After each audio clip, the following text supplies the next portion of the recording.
कहानी की शुरुआत होती है प्राचीन चाइना से, जहाँ एक शक्तिशाली राजा हुआ करता था जिसे ड्रैगन एम्परर के नाम से जाना जाता। उसने बिल्कुल दया न करते हुए सभी राज्यों को बर्बाद करके रख दिया और साथ ही अपने बंदियों को ग्रेट वॉल ऑफ चाइना बनाने के काम पर लगा दिया। इतनी ताकत और शानो शौकत के बावजूद उस राजा को अमर बनने की ख्वाहिश थी, इसीलिए उसने अपने जनरल मिंग को एक जादूगरनी के पास भेजा जो अमर होने का राज जानती है। लेकिन दूसरी तरफ मिंग को उस जादूगरनी सोफिया से प्यार हो गया। जब राजा को इस प्यार का पता चला तो उसने मिंग को मार दिया और सोफिया के ऊपर भी चाकू से हमला किया। तभी अचानक से राजा को महसूस हुआ कि उसकी आंखों से रेत गिर रही है। सोफिया दर्द से करहाने लगी। सोफिया ने उसे श्राप देकर राजा और उसकी सेना को पत्थर का बना दिया, जो हजारों सालों तक वैसे ही बने रहे। इसके बाद हम लंदन में रिक और उसकी पत्नी एवलिन को देखते हैं, जो पहले दुनिया भर में बेशकीमती खजानों को ढूंढने का काम करते थे, लेकिन अब वो रिटायर होकर एक आम जिंदगी जी रहे हैं, जिससे वो दोनों काफी नाखुश हैं क्योंकि सब कुछ बहुत बोरिंग हो गया है। हल्की फुल्की बातचीत के बाद एवलिन ने कहा कि मुझे एलेक्स की बहुत चिंता हो रही है। मैं उसे 3 चिट्ठियां भेजी हैं लेकिन एक का भी जवाब नहीं आया। रिक ने कहा कि एलेक्स उनसे रिश्ता अच्छा रखने की कोशिश ही नहीं करता, जबकि हम तो कुछ कहते भी नहीं। खैर अभी एलेक्स अपने माँ बाप से झूठ कहकर कि वो कॉलेज में है चाइना आया हुआ था। वो इस वक्त ड्रैगन एम्परर के टूम्ब को ढूंढने की कोशिश कर रहा था। वहाँ एलेक्स अपने करीबी दोस्त प्रोफेसर रॉजर से मिला। वो लोग कई दिनों से यहाँ खोजबीन में लगे हुए थे, लेकिन फिर अचानक से चाइनीज मजदूर खुदाई के दौरान गेट तक पहुँच ही गए। एलेक्स और उसकी टीम ने बम से दरवाजे को उड़ा दिया और जल्दी से अंदर दाखिल हुए। इस जगह पर बनाने वाले ने कई सारे जाल बिछा रखे थे। एक गलत कदम पड़ते ही दोनों तरफ से नुकीली दीवार उन्हें घेरने लगी। ध्यान से फूक फूक कर कदम रखते हुए वो आगे बढ़े। अचानक ही उन्हें एक कंकाल मिला, लेकिन उसे हाथ लगाते ही एक और ट्रैप एक्टिवेट हो गया, जिससे छत के टुकड़े नीचे गिरने लगे। छत के कुछ हिस्सों के गिरने के बाद रोशनी अंदर आने लगी, जिसके बाद उन्हें हजारों पत्थर के सैनिक दिखे, जो कि राजा की सेना थी। एलेक्स और उसकी टीम ये सब देखकर हैरान रह गई, लेकिन गलती से उनके एक आदमी ने एक और ट्रैप को एक्टिवेट कर दिया, जिसमें एलेक्स के 3 साथी मारे गए। एलेक्स घबरा गया, लेकिन विल्सन ने कहा कि हमें अब आगे बढ़ते रहना होगा, वरना उन दोनों की मौत फिजूल हो जाएगी। आगे बढ़ते हुए उन्हें कंपास दिखा, जो कि गलत डायरेक्शन में पॉइंट कर रहा था। जैसे ही उन्होंने उसे सही दिशा में सेट किया, फर्श अचानक से खुल गया। एलेक्स अचानक से उस अंधेरे गड्ढे में जा गिरा, जबकि विल्सन किनारे पर लटका रहा। एलेक्स नीचे गिरकर थोड़ा घबराया हुआ था। वो उस कमरे को बड़े ध्यान से देखने लगा। उसे हर तरफ खोपड़ियां और हड्डियां दिखाई दी। टॉर्च की मदद से जब उसने आसपास देखना शुरू किया तो उसे कमरे के बीच में एक पत्थर की मूर्ति दिखाई दी, जो कि खुद पत्थर बना हुआ वही ड्रैगन एम्परर था। एलेक्स ने तुरंत विल्सन को अपनी खोज के बारे में बताया और बहुत खुश हुआ, लेकिन जब ऊपर से विल्सन का कोई जवाब नहीं आया तो एलेक्स सोच में पड़ गया। तभी अचानक एक हत्यारे ने एलेक्स के ऊपर हमला कर दिया। उसने एलेक्स को एक बंद होते दरवाजे में फंसाने की कोशिश की, लेकिन एलेक्स ने एक पुराने वास को अड़ाकर दरवाजे को रोक दिया। थोड़ी जद्दोजहद के बाद अचानक हत्यारे का चेहरा दिखाई दिया, जो कि एक लड़की थी। तभी अचानक विल्सन वहां पहुंच गया और एलेक्स को बचाने के लिए गोलियां चलाने लगा, जिसके बाद वो हमलावर वहां से भाग गई और एलेक्स बच गया। उधर इंग्लैंड में ब्रिटेन की स्पेशल फोर्सेस का एक एजेंट बेंजामिन रिक और एवलिन से मिला और उन्हें एक आखिरी मिशन के लिए मनाया। मैं जानता हूँ आप रिटायर हो चुके हैं, लेकिन ये काम बहुत जरूरी है। उनका मिशन था आई ऑफ शैंग्री ला नाम की एक चीज को चाइना के शंघाई म्यूजियम तक ले जाना। शुरुआत में तो दोनों ने मना किया, लेकिन थोड़ा मनाने पर मान ही गए। शंघाई पहुंचकर वो दोनों एवलिन के भाई जॉनथन से मिले, जो वहाँ पर एक नाइट क्लब चलाता था। कुछ देर बाद एलेक्स को किसी आदमी ने क्लब की किचन से बाहर फेंक दिया। रिक तुरंत उसे बचाने के लिए आगे बढ़ा, लेकिन तभी उसने इस आदमी को पहचान लिया। उसका नाम मैड डॉग मैगवायर है और वो दोनों पहले एक दूसरे के साथ काम कर चुके हैं। इसके बाद रिक और एवलिन ने अपने बेटे एलेक्स से बात करने की कोशिश की, लेकिन वो थोड़ी दूरी बनाने लगा। एलेक्स ने गुस्से में कहा कि वो कॉलेज वापस नहीं जाना चाहता और फिर जल्दी से क्लब से निकल गया। इसके बाद एवलिन रिक को छत पर ले गई और कहा कि तुम्हें हमारे बेटे के साथ थोड़ा प्यार से पेश आना पड़ेगा, ज्यादा सख्त बन के कुछ होने वाला नहीं है। दोनों ने फैसला किया कि वो एलेक्स के साथ अपने रिश्ते पर काम करेंगे। अगले दिन जनरल यांग, जो कि चाइना का एक आर्मी कमांडर है, उसने सुना कि रिक के पास आई ऑफ द शैंग्री ला है, जिसकी मदद से जनरल यांग ड्रैगन एम्परर को जिंदा करने का सपना देख रहा था। उसका सपना था कि मैं ड्रैगन एम्परर को जिंदा करके चाइना को बहुत ज्यादा ताकतवर बना दूं।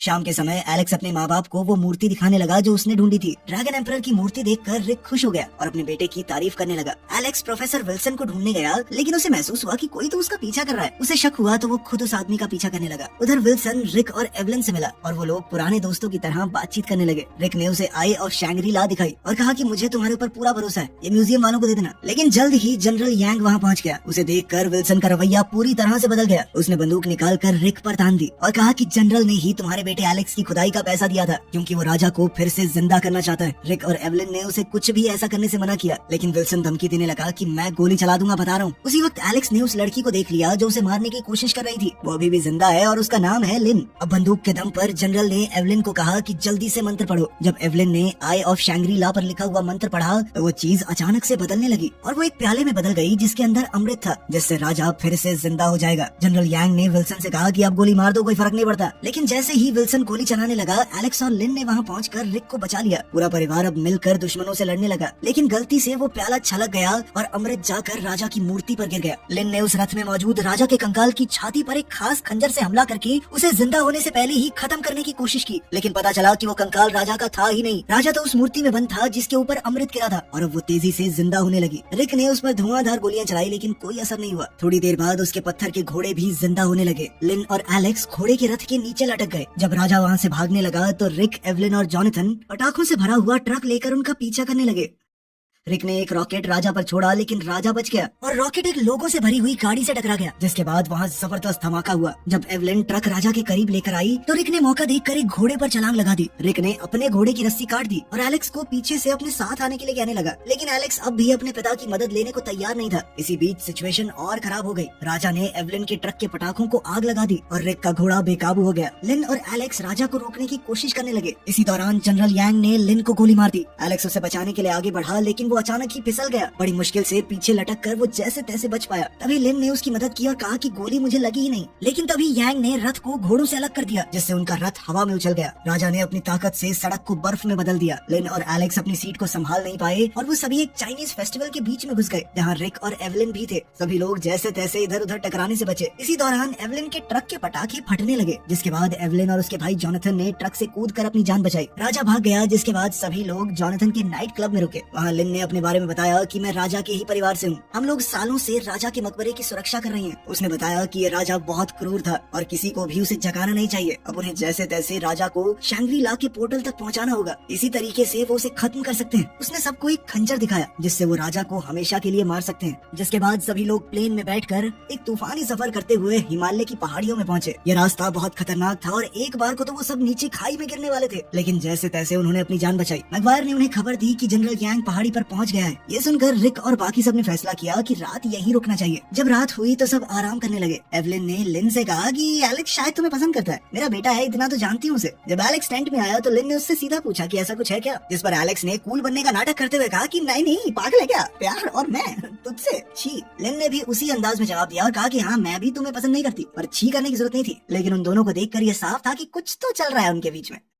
अगले दिन वो सभी लोग एक पुराने मंदिर में पहुंचे, जिसके बीच में एक गोल्डन टावर था। जैसे ही यांग के सैनिकों ने मंदिर के सामने अपनी पोजीशन ली, दोनों तरफ से गोलियां चलनी शुरू हो गई। लड़ाई के दौरान चाइनीज फौजियों ने एक रॉकेट लॉन्चर का इस्तेमाल किया, जिससे मंदिर को भी काफी नुकसान पहुंचा। जैसे जैसे हमले हो रहे थे, मंदिर की इमारत कमजोर पड़ने लगी। रिक और उसकी टीम ये समझकर पीछे हटने लगे। जॉनथन गोल्डन टावर के आसपास बंधे हुए बमों को जलाने की कोशिश करने लगा, ताकि राजा की पूरी ताकत उसे वापस न मिल पाए, लेकिन वो गोलियों के बीच फंस गया और मुश्किल से बचकर निकला। भागते हुए उसका लाइटर बर्फ में गिर गया और वो उसे जला नहीं पाया। रिक और एवलिन ने देखा कि लिन मंदिर के बाहर एक अजीब भाषा में रोते हुए कुछ बोल रही है, जबकि चाइनीज फौजी मंदिर को पूरी तरह से अपने कंट्रोल में लेने की कोशिश करने लगे। तभी अचानक 3 बड़े से जानवर कहीं से आ गए और उन लोगों की मदद करने लगे फौजियों से लड़ने में। जॉनथन ने अपना लाइटर फिर से ढूंढकर आखिरकार बत्ती को जला दिया। उन बड़े से जानवरों ने रिक और उसकी टीम के साथ मिलकर ज्यादातर फौजियों को मार गिराया, लेकिन हालात तो तब बदल गए जब राजा बाहर आया और अपनी ताकत से वो जमीन से नुकीले कांटे निकालने लगा। राजा ने अपने जादू से जलती हुई बत्ती को रोक दिया और उन जानवरों को डरा कर भगा दिया। राजा फिर उस गोल्डन टावर पर चढ़ने लगा और उसने आई ऑफ शैंग्री ला को वहाँ रख दिया, जिसको वहाँ रखते ही एक अलग सी रोशनी निकलने लगी, जिसने एक खास जगह की तरफ इशारा किया। इसी बीच एलेक्स एक डायनामाइट स्टिक के साथ राजा पर हमला करने की तैयारी करने लगा, लेकिन उसे ये नहीं दिखा कि राजा ने अपनी तलवार उसकी तरफ फेंक दी थी। तभी रिक बीच में आ गया और अपने बेटे को धक्का देकर उसे बचा लिया, लेकिन खुद तलवार से घायल हो गया। इसी वजह से एलेक्स का निशाना चूक गया और उस डायनामाइट के फटने से बर्फीला तूफान शुरू हो गया। बर्फ की एक लहर उनकी तरफ बढ़ने लगी। तभी अचानक वो अजीब से जानवर वापस आए और उन्हें बचा लिया। सब कुछ बर्फ के बड़े बड़े टुकड़ों से ढक गया। तब पूरी टीम फिर से एक जगह इकट्ठा हुई। जब उन सबको पता चला कि रिक मरने के बहुत करीब है, तो लिन ने उन सबसे कहा कि जल्दी मेरे साथ चलो। जल्द ही वो लोग एक गुफा में पहुंचे, जहां उनकी मुलाकात सोफिया से हुई, जो कि आज तक जिंदा है और लिन की माँ है।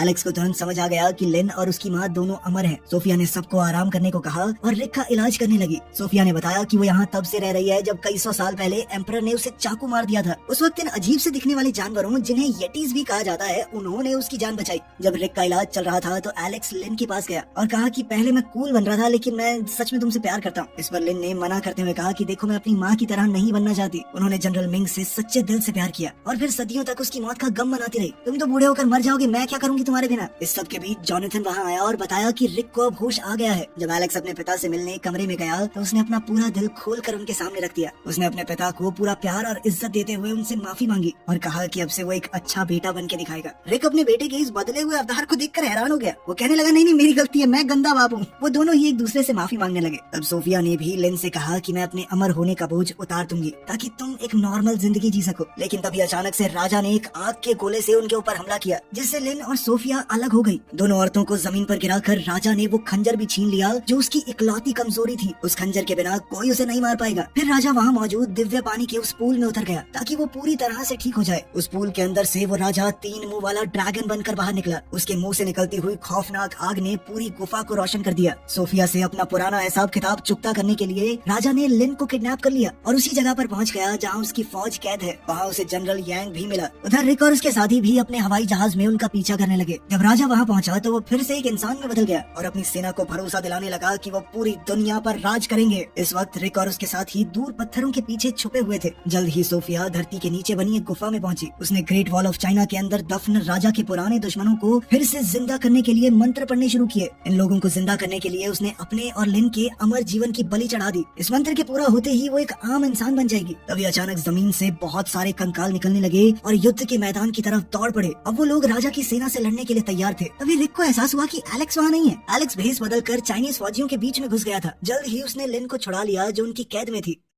राजा सोफिया के पास पहुंचा जो एक छोटे से पत्थर पर खड़ी थी। जल्द ही उन दोनों के बीच में जबरदस्त लड़ाई छिड़ गई। दोनों एक दूसरे पर तेज तर्रार हमले कर रहे थे। सोफिया पर हमला करके राजा ने उसकी तलवार नीचे गिरा दी और फिर उसकी गर्दन पर तलवार तान कर खड़ा हो गया। सोफिया ने उसकी तलवार को पकड़ते हुए देखा कि इसके पास तो वो खास खंजर है। वो जानबूझकर आगे बढ़ गई और चुपके से वो खंजर निकाल लिया। राजा को लगा कि वो जीत गया और उसने अपनी तलवार खींचकर सोफिया को चट्टान से नीचे गिरा दिया। जब राजा को वहाँ उड़ते हुए जहाज दिखे तो वो तुरंत ही ड्रैगन में बदल गया और प्लेन को पूरी तरह तबाह कर दिया। जब रिक बाकी सबके साथ दोबारा से इकट्ठा हुआ तो राजा अंडरग्राउंड ट्यूब की तरफ बढ़ने लगा ताकि वो अपनी सेना को पूरी तरह से जगा सके। इस दौरान रिक और उसके ग्रुप ने देखा कि सोफिया जख्मी हालत में खिसड़ते हुए कहीं जा रही थी। राजा का पीछा करने से पहले सोफिया अपनी बेटी लिन की गोद में मर गई, लेकिन मरने से पहले उसके हाथ में वही खंजर दे दिया जो राजा की कमजोरी है। जब लिन अपनी माँ की मौत का गम मना रही थी तो एलेक्स और रिक ने वो खंजर उठाया और राजा का पीछा करने लगे। एलेक्स राजा के आर्मी को जिंदा करने से पहले ही वहाँ पहुँच गया। उससे लड़ने के लिए राजा ने फिर से ड्रैगन का रूप ले लिया। रिक पीछे से कूदा और उस जानवर के दिल में वो छुरा उतारने की कोशिश करने लगा, जबकि राजा ने एलेक्स को दूर फेंक दिया। जब रिक उस खंजर से राजा का दिल नहीं छेद पाया तो राजा ने वो खंजर निकालकर उससे रिक के ऊपर हमला किया। खुशकिस्मती से रिक तो बच गया, लेकिन वो खंजर दीवार से जा टकराया, जिसके बाद उसके 2 हिस्से हो गए। उधर लिन और एवलिन जनरल यांग से लड़ रहे थे जो किसी तरह से जॉनथन के गिराए गए बमों से बच गया था। जल्द ही उन दोनों औरतों ने मिलकर यांग को मार दिया। इसी के साथ राजा और रिक के बीच जबरदस्त लड़ाई शुरू हो गई। जब वो लोग लड़ रहे थे तो एलेक्स ने छुरे का एक टूटा हुआ हिस्सा उठा लिया और मिट्टी में अपने पिता के लिए एक खास मैसेज छोड़ा। रिक अपनी लड़ाई के बीच में उस मैसेज को देखते ही समझ गया कि उसे क्या करना है। उसने तुरंत ही खंजर का दूसरा हिस्सा उठा लिया और तुरंत मौका मिलते ही राजा के दिल पर वार किया। राजा को ज्यादा डर नहीं था क्योंकि खंजर तो टूट गया, लेकिन तभी एलेक्स ने पीछे से कूदकर खंजर का दूसरा हिस्सा राजा के शरीर में घुसा दिया, जिसके बाद राजा आग की लपटों में घिरकर खत्म हो गया। राजा की अंतिम सांस के साथ उसकी सेना भी खत्म हो गई। इसके बाद सभी लोग शंघाई वापस लौट आए। आखिर में हम रिक और एवलिन को एक साथ डांस करते हुए देखते हैं। उनके साथ ही एलेक्स और लिन भी एक साथ डांस कर रहे थे, यानी दोनों जोड़े आपस में बहुत खुश हैं। वीडियो पसंद आई तो लाइक कर देना। 1 मिलियन सब्सक्राइबर जल्दी जल्दी पूरे करा दो। I love you all.